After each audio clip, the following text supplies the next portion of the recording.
Uso, luto, presto! Katok sa kusina!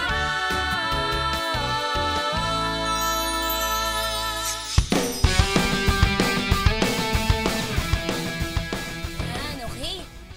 Mukhang nandito na tayo. Good morning mga kapatid and welcome po sa inyong lahat. Ako po si Tuesday Vargas at kasama ko ngayon si Chef Jeremy Fabia at eto ang Katok sa Kusina! Yes! O, kamusta ka naman, Jeremy? Okay naman. Alam mo, Tuesday ngayon, meron tayong susurpresahin ng mommy. Yes! Okay, isa siyang single mom na merong 12-year-old na daughter at ang pangalan niya April Marie Pascual. So ano, gusto na bang katukin? Oo, pwede na natin siyang katukin at alam mo ba, laging cookbook ang ginagamit niya pag nagluluto siya. Pero this time, kung ano ang laman ng ref niya, walang cookbook at walang kahit anong instructions, yon ang gagawin natin at gagamitin natin today. Tara, Halika na. wait lang, ano ba mahilig siya sa sapatos? Ay nako, sana magka-size kami. Nako, ayun na yun. Yun ang cue ko para bumaba. Sapatos. That's it. Let's go!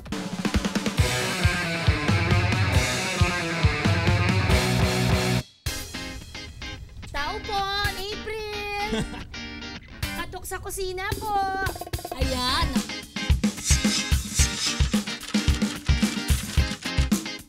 Napakaganda naman ni Miss April. Wow! Are you Miss April? Yes. Ayan. How are sa you? inyo. Ako po si Miss Tuesday. This is Chef Jeremy and we're here to raid your shoe closet. Anong shoe closet? Ay, hindi ba? Kusina pala yan. Kusina Pasok rin kayo. natin. Okay lang ba? Naku. Of course. Wow. Come in. Thank you, Chef. Ayan. Wow naman. Wow, Siyempre, nice diretso kitchen, tayo. Oo. Dito na tayo sa ref. Dahil ito talaga ang puntirya namin, Miss April. Tchadan! Wow! Mukhang mga gamit natin itong eggs. Ayan. I love eggs. Panalo yan. Sour cream ba to? Sour cream? Yes. Ayan, pwede to, Chef. Ito, cheese. Pwede to. Cheese. Okay, next. Ito, gamit tayo na to. Ayan. Wow. Lime. Spring onion. Ayan. Okay na. Is that it? Pwede na. Okay, pwede na. Teka, wait lang. Pwede ba kami magamit tayo nandyan? Oh, sige, sige. May naisip na ako. Gamit tayo onions. Ito yung magiging main ingredient. Meron ka na ng idea. Oo, ito na. Spices mo saan? Gamit tayo ng cayenne pepper. Gamit tayo.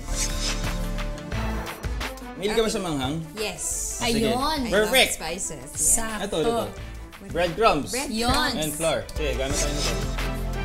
And of course, yung pampasarap, yung magpapaspecial sa dish na naisip ko, yung ating carnation. Diba? Yes, syempre pa, everyday dishes made special with carnation.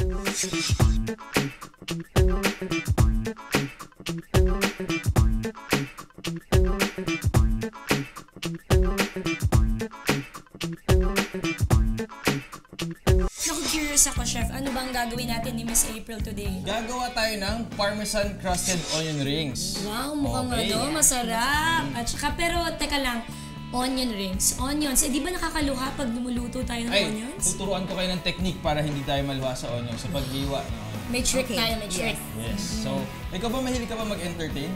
Oo naman. Kung may time. I Talaga? do. Kung may time. Well, itong gagawin nating dish, perfect na perfect kasi hindi siya ganun ka-time consuming, tapos napakadali at napakasarap pa gawin. Diba? Wow, ayos. Okay, so Simulan let's na start. natin. O sige. So, gawin muna natin yung ating breading station, which is your flour. Ayan. Okay. Season lang natin yung flour natin ng cayenne pepper. That's enough. Okay. And then pepper. Ayan, black pepper. So, haluin lang natin ganyan. Okay. Magbibigay ito ng bite and extra kick dun sa ating dish. Okay. So, next, yung ating eggs. Prepare natin yung eggs natin. Okay. Ano ba ang proper way para pag-crack ng eggs? Ba't kumuha ka ng fork? Kasi sasaksakin kita. Ay. Hindi. Pang-crack ng eggs? Hindi, tutulungan kitang i-beat yung eggs kasi alam ko okay. ang technique mo eh. Paano ang pag-crack ng eggs ng tamang way? Ganito. Tayo kasi sa corner, di ba? Sa edge ng bowl. Mas tama pag flat surface. Okay? So, okay. Ayan. Gamit tayo siguro 3 eggs, no? Okay, so gagawin lang natin, dito na papasok ngayon yung pampasarap natin, yung ating carnation evap. Okay. Ayan. Then, halo lang natin dun sa ating eggs. Yun pala yun. Kailangan may carnation. Lightly whisk lang. You wanna do the honors? Sige, April. Beat those eggs. Okay, so next yung ating breadcrumbs. Hahaluan lang natin ng Parmesan cheese. Para maging crispy when we fry it, yun ba yun, Chef? Yes. Ayan. And magbibigay rin syempre ng extra saltiness dun sa The cheese. Oo, mas Alright. nilinamnam. So, gawin natin, hiwain natin yung onions muna natin. We're just gonna cut it siguro a quarter of an inch thick. Kasi pag hiniwa natin ng mas manipis, ang tendency pag deep fry natin or pag fin-fry natin, magiging soggy. Okay? So, medyo mas makapal para mas mag-hold yung batter sa onions. Okay? So, mga quarter of an inch, ganyan kakapal, would be fine. Okay? Ayan. So, ang technique para hindi lang maluha sa onions, yung iba, ang ginagawa, binabasa muna nila yung kamay.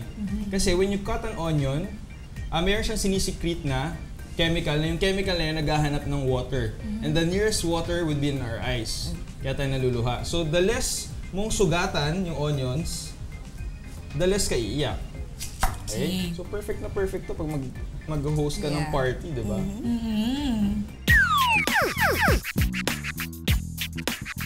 Yeah, do you cook with your daughter? Sometimes I do. Wow. What do you do for a living ba, madam? Actually, I have a retail store and I also help in running our family business. So, And I heard marami kang bags and shoes. oh yeah, they're my love. Syempre next to cooking and your Yes, daughter. of course. Alright. Gawin na muna natin yung breading procedure. Feb.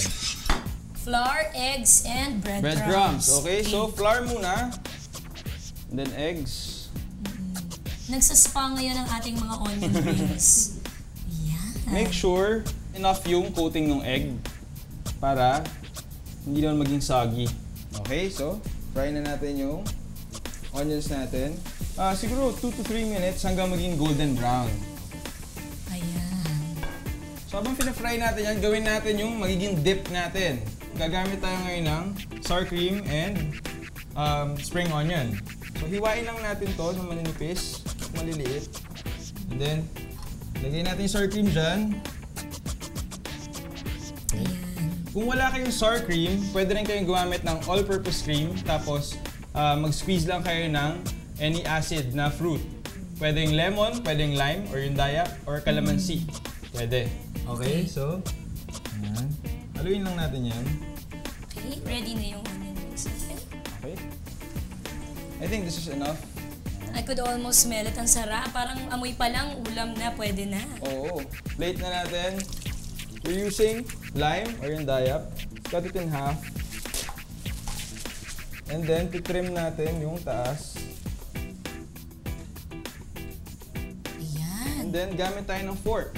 Sabi ko na gagamitin yung fork eh. Oo nga, Meron yung- akong ano eh. may instinct ka? Yes, may ESP ako. ESP? Oo, nag-iusap tayo sa ating mga isip. Okay, so tutusok lang natin ng ganyan. Ayan. And then, shoot natin yung onion rings natin isa-isa. Ayun pala yun. Parang basketball lang, oh. Ayan ang trend ngayon sa plating, tall. Yes. Oh, diba? Pag may height ang food, better. Yes. Okay? Oh, ikaw nga, ah. nabawasan ko isa. Hindi, wag na. Ang bilis ah! Walang kakurap-kurap, sinunod. Nakakasarap. Di ba? And then, lagay natin yung sour cream natin.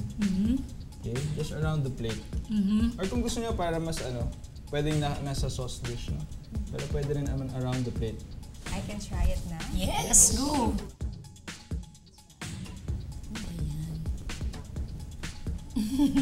How's it? My daughter's gonna love this. I Talaga? love it. It's yummy.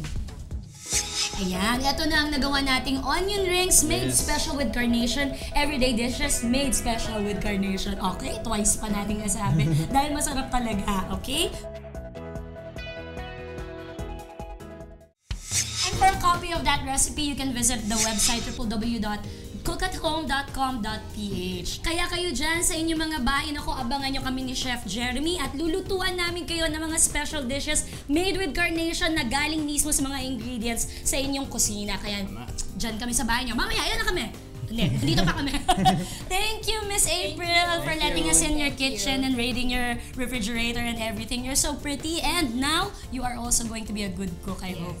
Okay? Thank you, babe. Alright, ako po si Tuesday Vargas. Ako po si Chef Jeremy Favia. At kami po ay nagsasabi sa inyo na kapag Kapag kami kami ay ay kumatok, hayaan nyo kaming pumasok. Ito ang Katok sa Kusina.